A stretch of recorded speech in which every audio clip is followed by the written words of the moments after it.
श्रीमन्महागणाधिपतये नमः। लक्ष्मीनारायणाभ्यां नमः। उमामहेश्वराभ्यां नमः। वाणीहिरण्यगर्भाभ्यां नमः। शचीपुरन्दराभ्यां नमः। मातापितृचरणकमलेभ्यो नमः। इष्टदेवताभ्यो नमः। कुलदेवताभ्यो नमः। ग्रामदेवताभ्यो नमः। स्थानदेवताभ्यो नमः। वास्तुदेवताभ्यो नमः। सर्वेभ्यो देवेभ्यो नमः। सर्वेभ्यो ब्राह्मणेभ्यो नमः। श्री गुरुचरणकमलेभ्यो नमः। ओम सिद्धि बुद्धि सहिताय श्रीमन्महागणाधिपतये नमः। भक्तवत्सल कृपालु प्रभु श्री रामचंद्र जी लक्ष्मण जी के प्रश्न जो लोकहित के लिए थे, लोकहितार्थ, उन प्रश्नों का उत्तर देते हुए बता रहे हैं कि धर्म के आचरण से वैराग्य और योग से ज्ञान होता है तथा ज्ञान मोक्ष का देने वाला है। कि धर्म ते विरति जोग ते ज्ञाना, ज्ञान मोक्ष प्रद वेद बखाना। ऐसा वेदों ने वर्णन किया है। तब भक्तवत्सल प्रभु श्री राम जी कह रहे हैं कि जाते बेगी द्रवमय भाई, सोमम भगति भगत सुखदाई। प्रभु लक्ष्मण जी से कह रहे हैं, हे भाई, जिससे मैं शीघ्र ही प्रसन्न होता हूं, जाते बेग द्रवमय भाई, वो क्या है? सुमम भगति भगत सुखदाई। वह मेरी भक्ति है जो भक्तों को सुख देने वाली है। भक्ति है कैसी? सो सुतंत्र अवलंबन याना, तियाधीन ज्ञान विज्ञाना। वह भक्ति स्वतंत्र है। वह किसी के आश्रय, किसी के आलंब पर आश्रित नहीं है, बल्कि स्वतंत्र है। तेहि अधीन ज्ञान विज्ञाना। ज्ञान और विज्ञान उस भक्ति के अधीन है। अर्थात भक्ति, ज्ञान और विज्ञान आदि किसी दूसरे साधन का सहारा नहीं, उसकी अपेक्षा नहीं। तो भगति तात अनुपम सुख मूला, मिले जो संत होई अनुकूला। हे तात, हे भाई लक्ष्मण, यहां प्रेम में तात का संबोधन भक्तवत्सल प्रभु श्री रघुनाथ जी कर रहे हैं कि भगति तात अनुपम सुख मूला। हे तात, भगति अनुपम सुख मूला। भक्ति अनुपम और सुख की मूल है। और मिलती कहां? कब मिलती है? मिलेगी जो संत होई अनुकूला। तभी मिलती है जब संत अनुकूल होते हैं, संत प्रसन्न होते हैं। तो भगति की साधन कहूं बखानी, सुगम पंथ मोहि पावहि प्राणी। अब मैं भक्ति के साधन विस्तार से कहता हूं, और यह सुगम मार्ग है जिससे जीव मुझको सहज ही पा लेते हैं। मोहि पावहि प्राणी। और कैसे? सुगम पंथ, सुगम है वह मार्ग, सुगम है जिससे जीव मुझको ही पा जाते हैं। तो आज का प्रसंग इसी के आगे प्रभु बता रहे हैं वो साधन कि प्रथम ही विप्र चरण यति प्रीति, निज निज कर्म निरत श्रुति रीति। श्री राघव सरकार श्री रघुनाथ जी ये कह रहे हैं कि अब मैं भक्ति के साधन को विस्तार से करता हूं। भाई यह सुगम मार्ग है, सुगम पंथ मोहि पावहि प्राणी।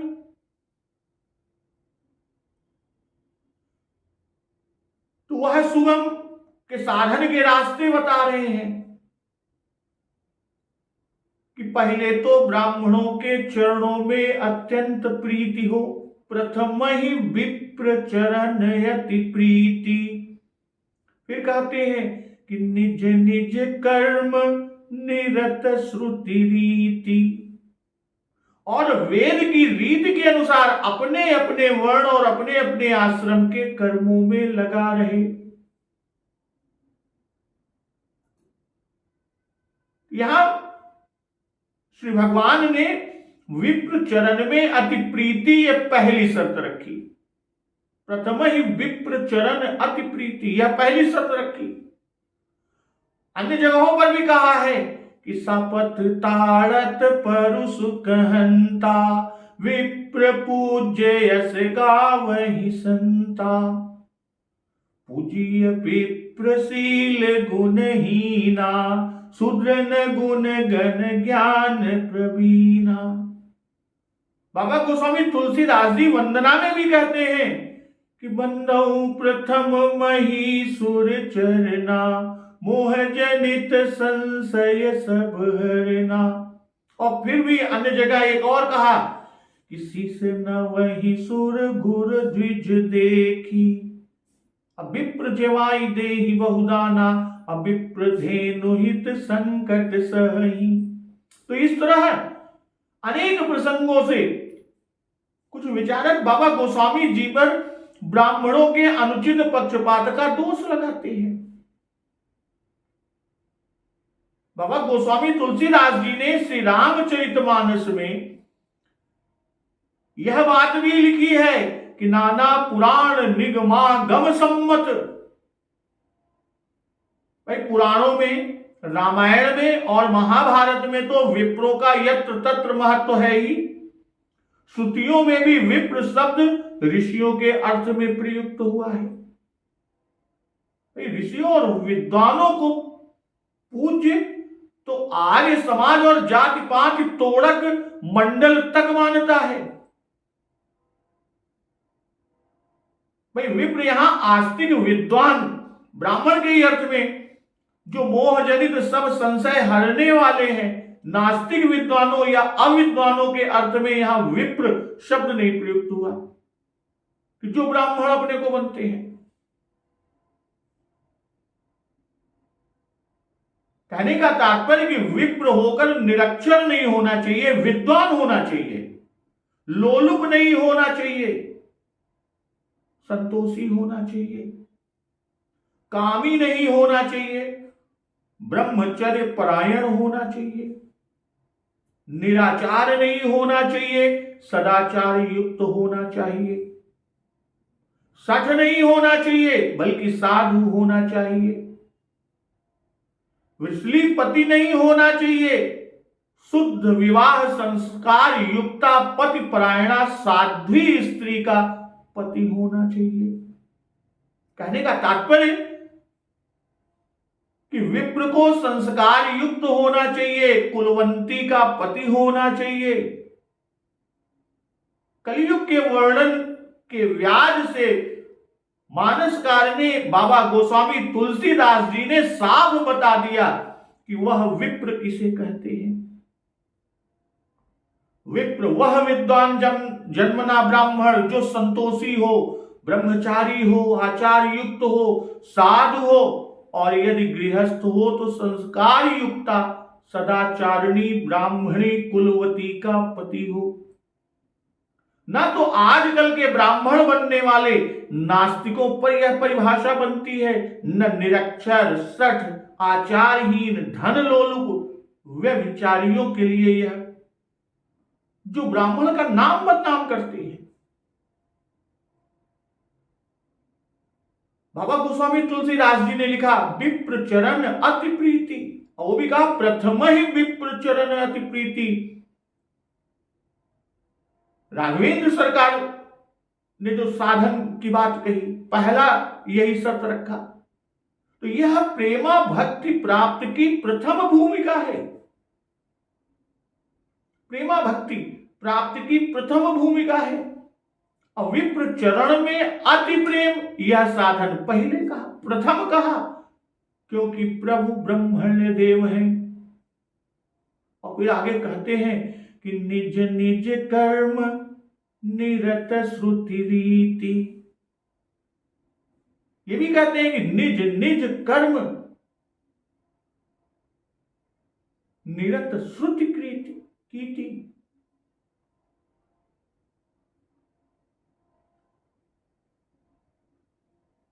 यह साधन भक्ति में दूसरी भूमिका है। तो निज निज कर्म क्या है, इसका उल्लेख अयोध्या कांड में, सोचिए विप्र जो वेद विहीना, तज निज धर्म विषय लय लीना। सोचिए नृपति जो नीति न जाना, जहि न प्रजा प्रिय प्राण समाना। सोच उस ब्राह्मण का करना चाहिए जो वेद नहीं जानता, जो अपना धर्म छोड़कर विषय और भोग में ही लीन रहता है। उस राजा का सोच करना चाहिए। सोचिए नृपति जो नीति न जाना, उस राजा का सोच करना चाहिए जो नीति नहीं जानता। और जहिन प्रजा प्रिय प्राण समाना, और जिसको प्रजा प्राणों के समान प्यारी नहीं। फिर आगे बताते हैं कि सोचिए भय सुकृपन धनवानु, जो नय तिथ शिव भगति सुजानु। उस वैश्य का सोच करना चाहिए जो धनवान होकर भी कंजूस है, और जो अतिथि सत्कार तथा शिव जी की भक्ति करने में कुशल नहीं। सोचिए शूद्र वे प्रयवमानी, मुखर मान प्रिय ज्ञान गुमानी। उस शूद्र का सोच करना चाहिए जो ब्राह्मणों का अपमान करने वाला, बहुत बोलने वाला, मान बड़ाई चाहने वाला और ज्ञान का घमंड रखने वाला है।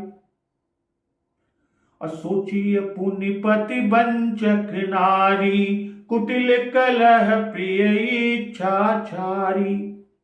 फिर उस स्त्री का सोच करना चाहिए जो पति को छलने वाली, कुटिल कलह प्रिय और स्वेच्छाचारिणी है।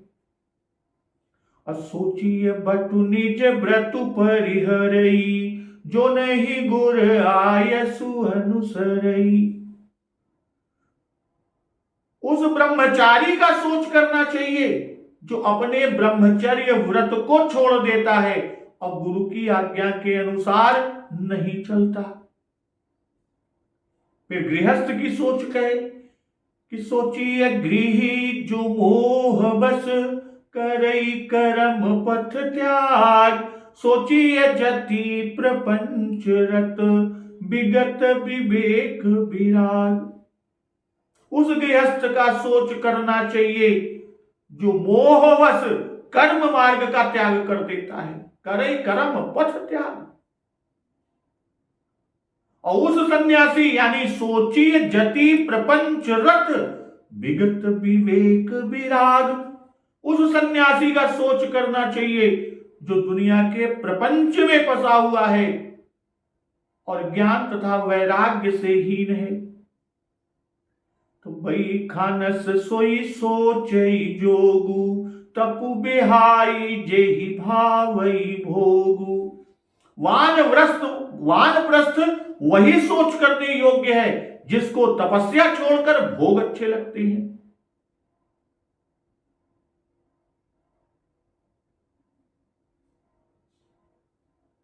सोचिए पिसुना कारण क्रोधी, जननी जनक गुर बंधु विरोधी।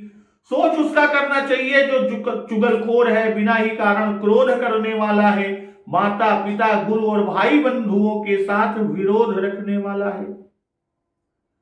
तो सब विधि सोचिए पर अपकारी, निज तनु पोषक निर्दय भारी। तो सब प्रकार से उसका सोच करना चाहिए जो दूसरों का अनिष्ट करता है और अपने ही शरीर का पोषण करता है तथा बड़ा भारी निर्दयी है। यहां यह बता रहे हैं जो निज निज कर्म क्या है वो सबके बताए। अब बता रहे हैं कि जो यथास्थित कर्म नहीं करता वह शोचनीय है। इसी तरह उत्तर कांड में धन्य नारी पतिव्रत अनुसरी,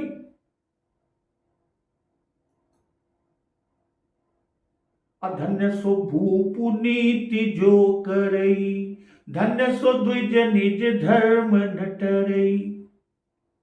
वह स्त्री धन्य है जो पातिव्रत धर्म का पालन करती है, वह राजा धन्य है जो न्याय करता है, वह ब्राह्मण धन्य है जो अपने धर्म से नहीं डिगता।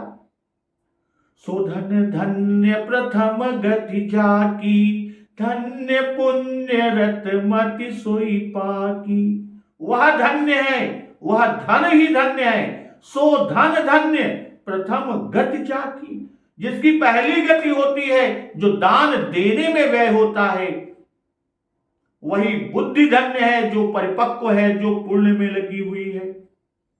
और धन्य घड़ी सोई जब सत्संगा, धन्य जन्म द्विज भगति अभंगा।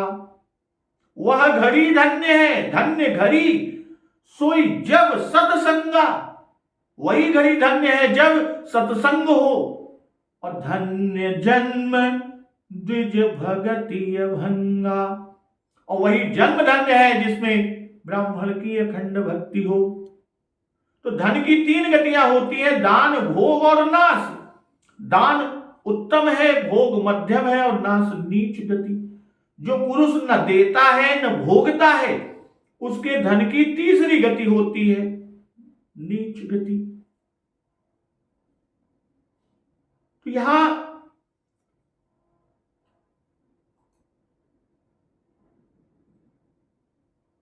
निज निज कर्म करने वाले भी धन्य हैं। भाई एक तो कहा निज निज कर्म क्या, इसका उल्लेख अयोध्या कांड में कि कौन कौन शोचनीय है। भाई यथास्थित कर्म जो नहीं करता वह शोचनीय है। उत्तर कांड में कि निज निज कर्म करने वाले धन्य हैं। तो निज निज कर्म निरत,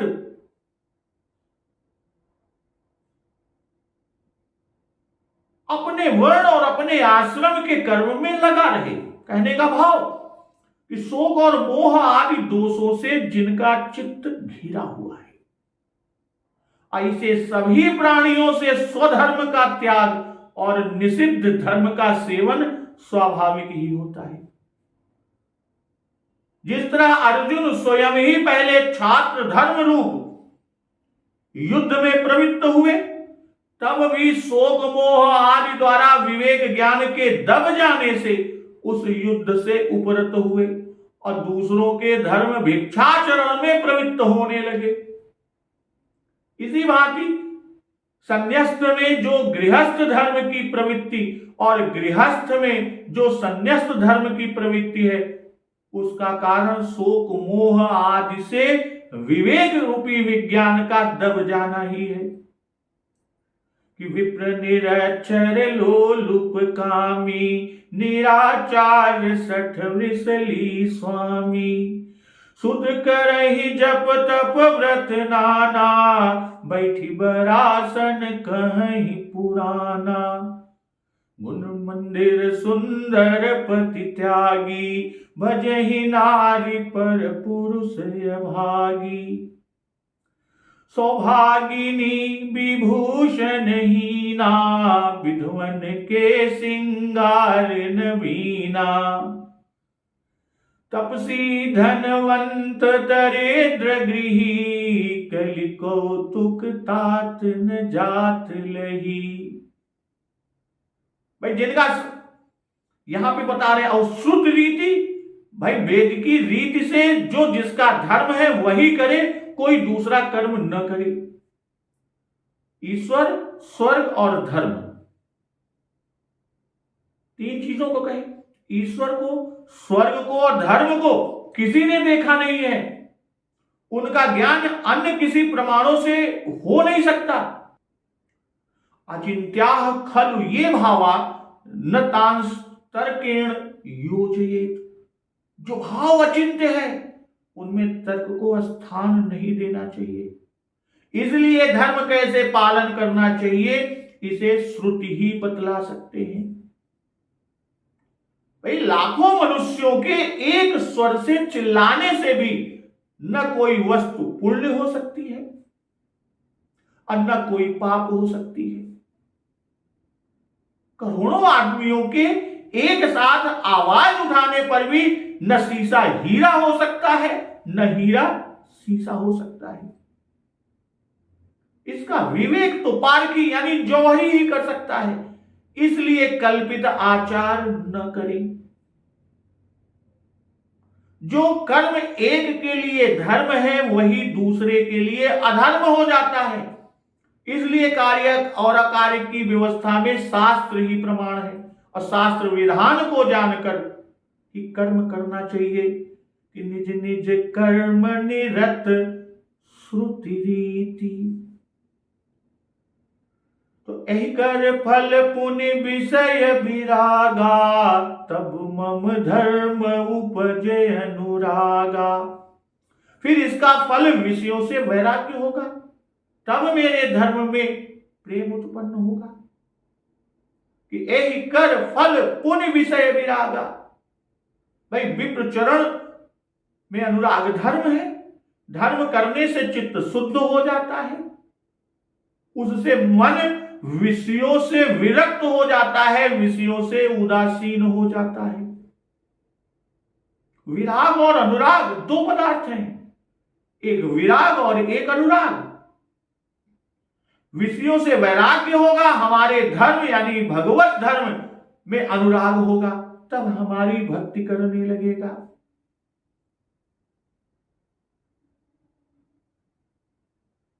दो पदार्थ हैं,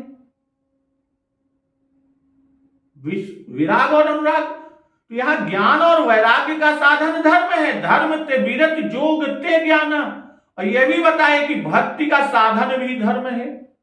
कि भगति के साधन कहूं बखानी सुगम पंथ मोहि पावहि प्राणी। फिर कहते हैं कि प्रथम ही बेप्रचरण यति प्रीति निज निज कर्म निरति श्रुति रीति। वैराग्य का अर्थ बाबा जी बनना नहीं है, किंतु विषयों में आसक्ति न होना है। शरीर स्वस्थ रहे या अस्वस्थ, परिवार सुखी रहे या दुखी रहे या नष्ट हो जाए, संपत्ति रहे या कंगाली आ जाए, सब प्रशंसा करें या गाली दें, इनमें से किसी की इच्छा की अपेक्षा न करनी। सांसारिक स्थिति प्रारब्धवश जैसी बने उसे ही भगवान का मंगल विधान मानकर संतुष्ट रहना, यही वैराग्य है। और शास्त्र विहित धर्म का ठीक ठीक आचरण करने से ही ऐसा वैराग्य मिलता है, ऐसा वैराग्य आता है। तो यही कर फल पुण्य विषय विरागा। भाई ज्ञान मार्ग में वैराग्य की प्राप्ति धर्म से कही, धर्म ते विरति। और यहां भक्ति मार्ग में केवल अपने अपने वर्ण और आश्रमाचार कर्मों के अनुष्ठान से वैराग्य की प्राप्ति कहकर इसे अधिक सुलभ बताई। अब शंका कि कर्म तो बंधन में डालने वाला कहा गया है, तो उससे वैराग्य कैसे हो सकता है? तो इसका समाधान कुछ यहां कि निज निज कर्म निरत श्रुति रीति, इससे बताए कि यह सब कर्म भगवत आज्ञा समझकर भगवत प्रीत्यर्थ निष्काम भाव से करना चाहिए। इस भाव से जो कर्म किए जाएंगे या जो कर्म किए जाते हैं वे भव बंधन के कारण नहीं होते। भाई मनु जी ने भगवत आज्ञा मानकर कर्म किए, इसलिए मनु जी को वैराग्य हुआ। और भक्ति मार्ग में भी वैराग्य आवश्यक है, कि राम प्रेम पथ पे किए दिए विषय तन पीठ, तुलसी के चूरी परिहरे होत सापहु दीठ। तुलसी जो लव विषय की मुधा माधुरी मीठ, तव लव सुधा सहस्त्र सम राम भगति सुठ सीठ। यहां कहते हैं एहि कर फल पुनि, इसका भाव कि कार्य कारण श्रृंखला चल रही है, कार्य कारण की श्रृंखला चल रही है। विप्र चरण प्रीति का फल श्रुति रीति से स्वधर्म आचरण है। अब उसका फल कहते हैं, इसीलिए पुण्य शब्द, भाई शास्त्रीय वृत्ति दृढ़ होने से ही वस्तु विचार का उदय होता है, तब विषय के दोष परिणाम विरस्वत्वादि दिखाई पड़ने लगते हैं। बिना दोष दर्शन के वैराग्य नहीं होता, बिना दोष दर्शन के वैराग्य नहीं होता। वैराग्य उदय की आवश्यकता दोनों मार्गों में अनिवार्य है। धर्म ते विरति कहा, और यहां भी वही बात कही, पर इसके बाद की प्रक्रिया में भेद है। भाई ज्ञान मार्गी वैराग्य उदय के बाद योग धारा तत्त्व पद का शोधन करके सोहमस्मि वृत्ति से आत्मानुभव करते हुए चिद जड़ ग्रंथि को सुलझाकर मोक्ष लाभ करते हैं। पर सगुणोपासक यह रास्ता नहीं पकड़ते, वे मोक्ष चाहते ही नहीं, उन्हें तो सिद्धा भक्ति चाहिए। सगुण उपासक मोक्ष न लेहि, तिन कहु राम भगति निज देहि। साधन सिद्धि राम पद नेहु, मोहिल की परत भरत मत एहु। तब कहते हैं तब मम धर्म उपजय अनुरागा। तो तब मम धर्म श्री राम जी कहते हैं, भक्तवत्सल कृपालु श्री रघुनाथ जी कहते हैं कि मेरा धर्म है। अब देखना यह है कि धर्म कौन से है, इसका निश्चय तो राम जी के मुख से ही हो सकता है, किसी और के मुख से नहीं। सो प्रभु ने स्वयं भुसुंड जी से वर्णन किया है कि अब सुनु परम विमल मम बानी, सत्य सुगम निगमादि बखानी। निज सिद्धांत सुनावऊं तो ही, सुनु मन धरु सब तजि भजु मोहि। कि अब मेरी सत्य सुगम वेद आदि के द्वारा वर्णित परम निर्मल वाणी सुनो। मैं तुझको यह निज सिद्धांत सुनाता हूं, निज सिद्धांत सुनाऊं तो ही। सुनु मन धरु सब तजि भजु मोहि। सुनकर मन में धारण कर और सब तज कर मेरा भजन कर। कि मम माया संभव संसारा, जीव चराचर विविध प्रकारा। यह सारा संसार मेरी माया से उत्पन्न है, इसमें जीव चराचर विविध प्रकारा, अनेकों प्रकार के चराचर जीव हैं। और सब मम प्रिय सब मम उपजाए, वे सभी मुझे प्रिय हैं। सब ते अधिक मनुज मोहि भाए। जो कहा सब मम प्रिय, सब मुझे प्रिय है। क्यों? सब मम उपजाए, क्योंकि सभी मेरे उत्पन्न किए हुए। किंतु सब ते अधिक, सब में अधिक कौन? मनुज मोहि भाए, कि मनुष्य मुझको सबसे अधिक अच्छे लगते हैं। अब फिर कहते हैं कि तिन्ह मह द्विज, द्विज मह श्रुतिधारी, तिन्ह महु निगम धर्म अनुसारी। कि उन मनुष्यों में भी द्विज और द्विजों में भी वेदों को कंठ में धारण करने वाले, और उनमें भी वेदोक्त धर्म पर चलने वाले। तिन्ह मह प्रिय विरक्त पुनि ज्ञानी, ज्ञानी हुते अति प्रिय विज्ञानी। और उनमें भी विरक्त यानी वैराग्यवान मुझे प्रिय है, और वैराग्यवानों में फिर ज्ञानी और ज्ञानियों से भी अत्यंत प्रिय विज्ञानी है। तो तिन्ह ते पुनि मोहि प्रिय निज दासा, जेहि गति मोरी न दूसरी आशा। अविज्ञानियों से भी प्रिय मुझे अपना दास है, जिसे मेरी ही गति है, मेरा ही आश्रय है। कोई दूसरी आशा उसे नहीं है। तो पुनि पुनि सत्य कहूं तो ही पाही, मोहि सेवक सम प्रिय को नाही। कि मैं तुमसे बार बार सत्य यानी यह निज सिद्धांत कहता हूं कि मुझे अपने सेवक के समान प्रिय और कोई नहीं है।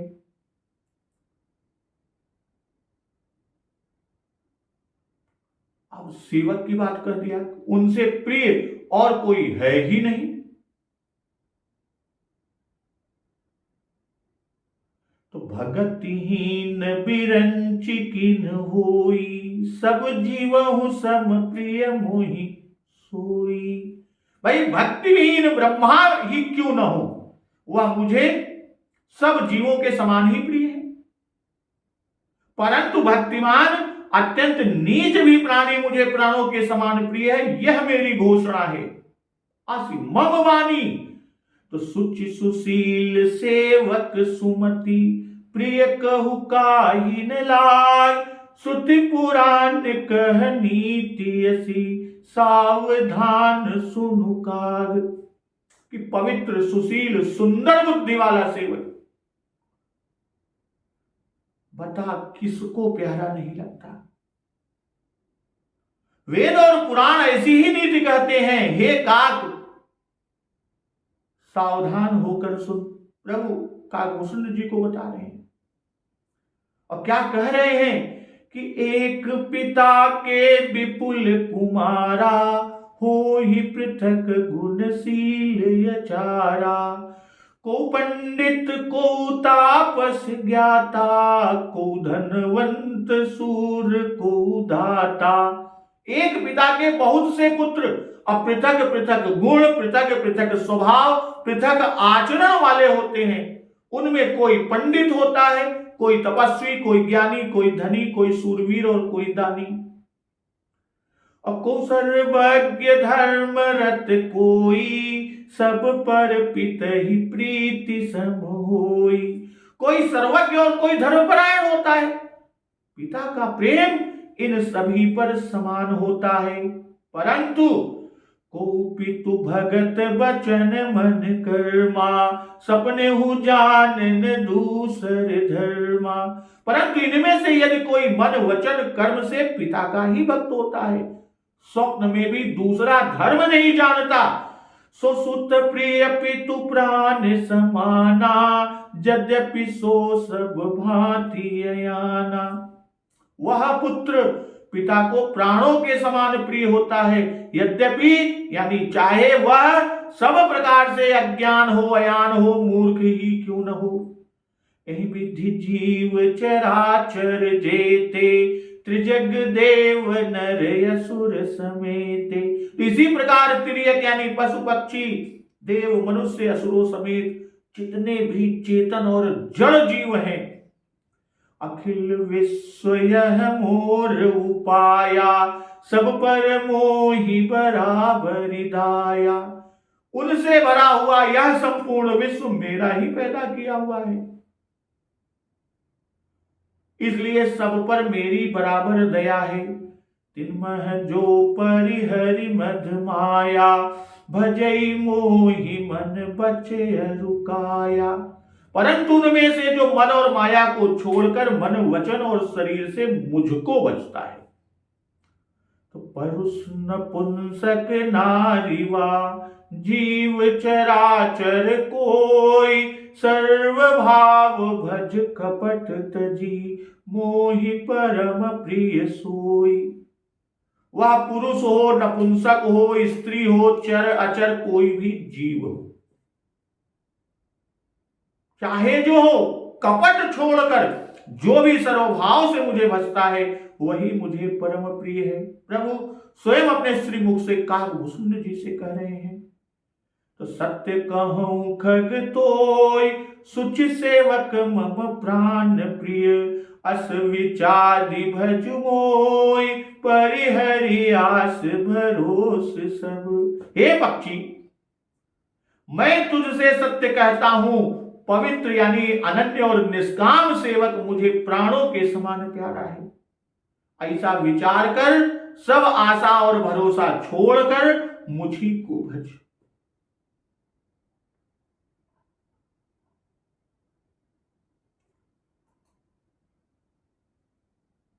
मम धर्म, भाई भागवत धर्म का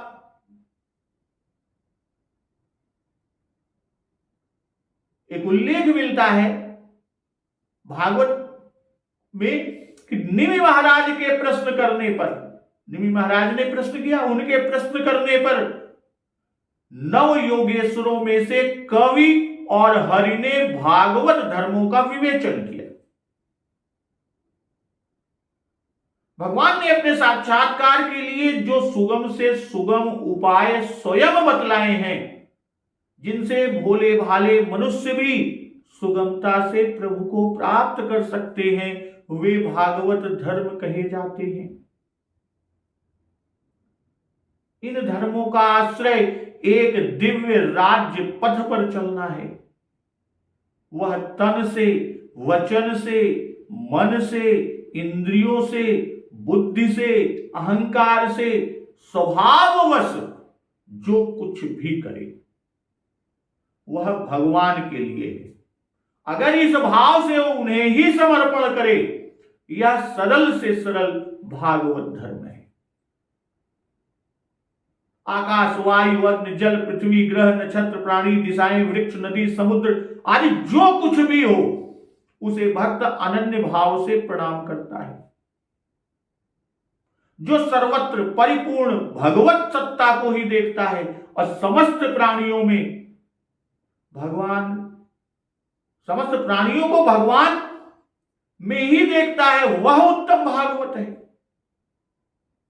जो भगवान से प्रेम, भक्तों से मित्रता, दुखी पर कृपा, द्वेषी की अपेक्षा करता है, वह मध्यम कोटि का भागवत है। और जो प्रतिकूल विषयों से द्वेष नहीं करता, न अनुकूल की प्राप्ति में हर्षित होता है और दोनों में भगवान की लीला जानता है, वह उत्तम भागवत है। मानस में ये सब धर्म बहुत थोड़े शब्दों में भक्तवत्सल श्री रघुनाथ सरकार नवधा भक्ति में सबरी जी से कहते हुए भी, नवधा भक्ति जो कहा कि नवधा भगति कहूं तो ही पाही, सावधान सुनु धरु मन माही। क्या है नवधा भक्ति? कि प्रथम भगति संतन कर संगा, दूसरी रति मम कथा प्रसंगा। पहली भक्ति संतों का सत्संग और दूसरी भक्ति मेरे कथा और कथा के प्रसंगों में प्रेम। गुरुपद पंकज सेवा, तीसरी भक्ति अमान। तीसरी भक्ति है अभिमान रहित होकर गुरु के चरण कमलों की सेवा। और चौथी भक्ति मम गुण गण करई कपट तजि ज्ञान। और चौथी भक्ति कपट छोड़कर मेरे गुण समूहों का गान करे। अपन पांचवी भक्ति कहते हैं कि मंत्र जाप मम दृढ़ विश्वासा, पंचम भजन सुवेद प्रकाशा। मेरे मंत्र का यानी राम नाम का मंत्र जाप और मुझ में दृढ़ विश्वास, यह पांचवी भक्ति है और जो वेदों में प्रसिद्ध है। छठी कहते हैं कि छठ दम शील विरति बहु कर्मा, निरत निरंतर सज्जन धर्मा। छठी भक्ति इंद्रियों का निग्रह, शील यानी अच्छा स्वभाव या चरित्र, और बहुत कार्यों से वैराग्य और निरंतर संत पुरुषों के धर्म में लगे रहना, उनके आचरण में लगे रहना।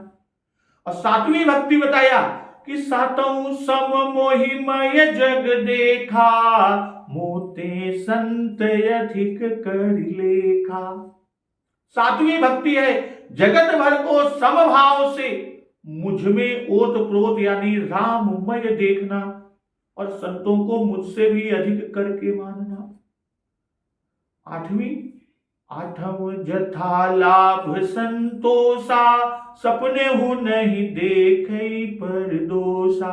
आठवीं भक्ति है कि जो कुछ मिल जाए उसी में संतोष करना और स्वप्न में भी पराये दोषों को न देखना। और नौवीं भक्ति कहते हैं कि नवम सरल सब सन छलहीना, मम भरोसे ही हरसन दीना। नवी भक्ति सरलता और सबके साथ कपट रहित बर्ताव करना, हृदय में मेरा भरोसा रखना और किसी भी अवस्था में हर्ष या दैन्य अथवा विषाद का न होना। तब प्रभु कहते हैं कि नव महुए कौ जिनके होई, इन नवों में जिनके एक भी भक्ति होती है, नारी पुरुष सचराचर कोई, वह स्त्री पुरुष जड़ चेतन कोई भी हो, असोयतिशय प्रिय भामिनी मोरे, सकल प्रकार भगति दृढ़ तोरे। कहते हैं कि हे भामिनी, वही अत्यंत, सबरी मैया से कहते हैं कि वही मुझे अत्यंत प्रिय है।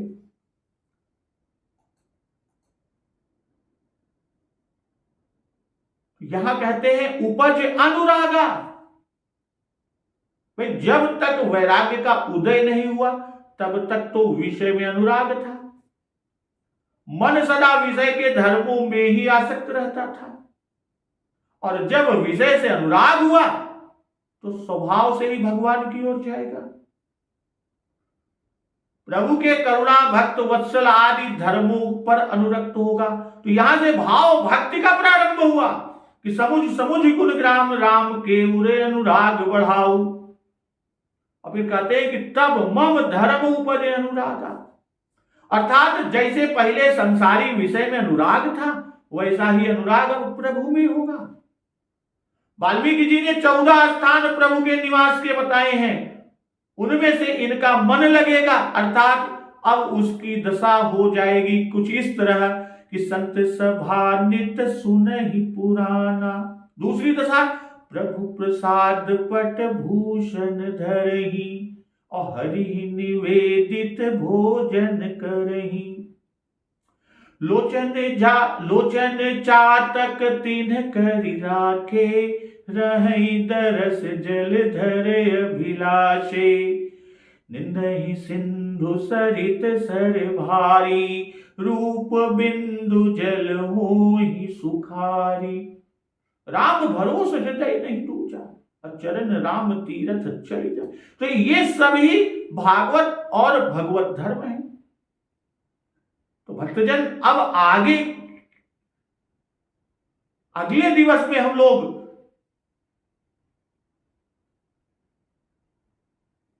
राम गीता में भक्तवत्सल कृपालु प्रभु श्री रघुनाथ जी के उपदेश, लक्ष्मण जी के प्रश्नों का जो उत्तर दे रहे हैं, लोक हितोपदेश कर रहे हैं कि श्रवणादिक नव भक्ति दृढ़ाई, मम लीला रति अति मन माही। और संत चरण पंकज अति प्रेमा, मन क्रम बचन भजन दृढ़ नेमा। तो इसका श्रवण अमृत रसपान करेंगे। तो आज के प्रसंग में यही तक, और फिर अगले दिवस में श्री राम गीता भक्तवत्सल कृपालु श्री प्रभु राम जी आगे और क्या बताते हैं, उस अमृत का श्रवण रसपान हम लोग अगले दिवस में करेंगे। तो एक बार जोर से बोलिए, सियावर रामचंद्र की जय, पवन सुत हनुमान की जय। जगत जननी मां जगदम्बा की जय, गुरुदेव भगवान की जय, उमापति महादेव की जय। जय